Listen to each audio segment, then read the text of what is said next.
वो जल्द ही गांव में एक दुकान लेकर वहाँ राशन की दुकान खोल देता है। उन दिनों सभी गांव वालों की फसलें एक साथ खराब थीं, इसलिए लोगों को अनाज की जरूरत थी। अरे बबलू के पापा, ये देखो, गांव में एक नई राशन की दुकान खुली है। आओ आओ, अरे जरूरत का सारा सामान मिलेगा, शैम्पू से लेकर तेल तक, दाल चावल से लेकर चीनी तक, जो भी चाहिए सब मिलेगा। आओ आओ, एकदम प्रीमियम क्वालिटी का सामान दूंगा। हाँ, ये तो बहुत अच्छी बात है। मेरा मन बहुत घबरा रहा था कि अब गांव वालों का क्या होगा, न जाने किसकी नजर लग गई। खैर, अब भैया 5 किलो आटा और 2 किलो चीनी तोल दो। भिंडरू ने गांव में राशन की दुकान जमाने के लिए बहुत पापड़ बेले थे, तो वो ईमानदारी से काम तो नहीं करने वाला था। वो अपने तराजू के नीचे एक चुंबक लगा कर रखता था, जो लोगों की नजर में भी ना आए और ज्यादा पैसों में कम सामान भी चला जाए। ये तो बहुत कम लग रहा है। 5 किलो आटे का वजन इतना तो नहीं होता।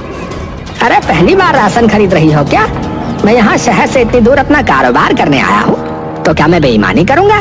ए, भलाई का तो जमाना ही नहीं है।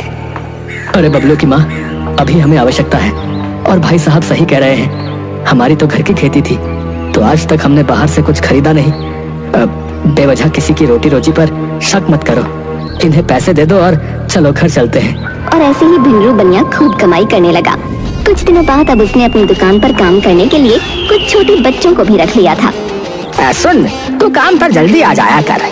कल से अगर तू 5 मिनट भी लेट आया ना, तो तेरी तनख्वाह नहीं दूंगा, बता रहा हूँ। अब जल्दी आकर काम पर लग, ग्राहक आते ही होंगे, समझा? देखते ही देखते भिंडरू ने अपना कारोबार गांव में जमा लिया। अब दिन ब दिन वो और लालची होता जा रहा था। जैसे ही लोगों के खेत फिर से हरे भरे होने वाले थे, वो फिर से खेतों में जाकर दवाई और कीड़े छोड़ दिया करता था, जिससे फसल तबाह हो जाती थी और लोगों को अपनी खेती छोड़कर भिंडरू बनिया से ही सामान खरीदना पड़ता था। भिंडरू बनिया अपनी दुकान पर एक्सपायर शैम्पू और मसाले रखता था।